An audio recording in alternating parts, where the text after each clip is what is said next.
Le président ghanéen Nana Akufo-Addo a effectué le 28 juillet une brève visite d'amitié et de travail au Togo dans le cadre de l'excellence des relations de bon voisinage entre son pays et son voisin de l'Est. Une visite élargie à des délégations ministérielles. Les échanges commerciaux et délimitation des frontières entre les deux pays ont été au centre des discussions officielles entre les deux pays, tout comme des questions d'ordre régional comme le terrorisme, un sujet sur lequel les deux États ont de nouveau plaidé pour un soutien franc de la communauté internationale. Au terme de son court séjour, le dirigeant ghanéen a invité son homologue togolais Faure Gnassingbé à une visite officielle au Ghana. Déplacement dont la date sera convenue par voie diplomatique, selon le communiqué conjoint.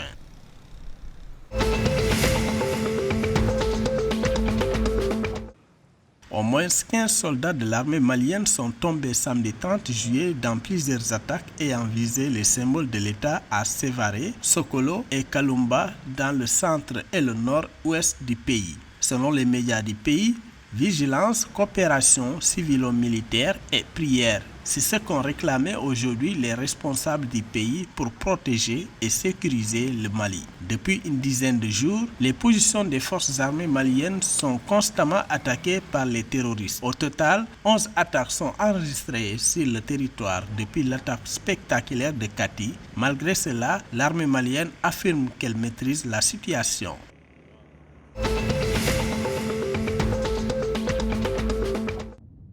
Au Ghana, le Parlement a approuvé vendredi 29 juillet un montant de 14,7 millions d'euros d'exonération fiscale sur les matériaux et équipements à importer pour la reconstruction de 2 projets routiers dans les régions de l'Ouest et du Bono. Selon les médias du pays, les exonérations fiscales comprennent les droits d'importation, la taxe nationale d'assurance maladie à l'importation, la taxe sur la valeur ajoutée à l'importation, la taxe spéciale à l'importation et la taxe de rétablissement de la santé COVID-19. Il est indiqué que le projet facilitera également le mouvement des produits agricoles des centres de production vers les centres commerciaux.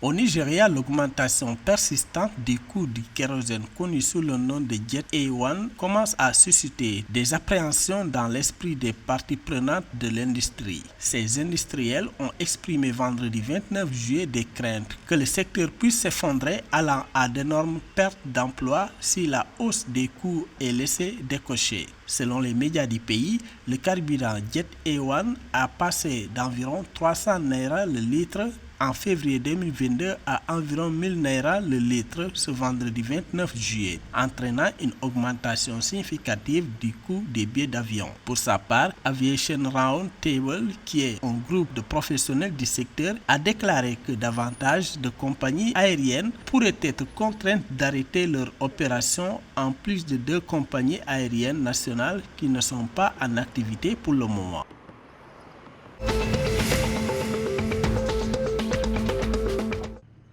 Un projet de promotion des droits des filles et des femmes et de lutte contre l'excision a été lancé jeudi 28 juillet à Nouakchott, capitale de la Mauritanie. Selon l'Association pour la défense des droits de la femme du pays, le nouveau projet financé par la République fédérale d'Allemagne vise à protéger l'intégrité physique des filles femmes contre toute forme de pratiques traditionnelles néfastes et à promouvoir les droits des femmes en Mauritanie. À travers ce projet, la dite association compte utiliser la culture locale pour vulgariser les droits de la femme et de la fille et coordonner avec les autres acteurs étatiques et non étatiques intervenant dans la thématique.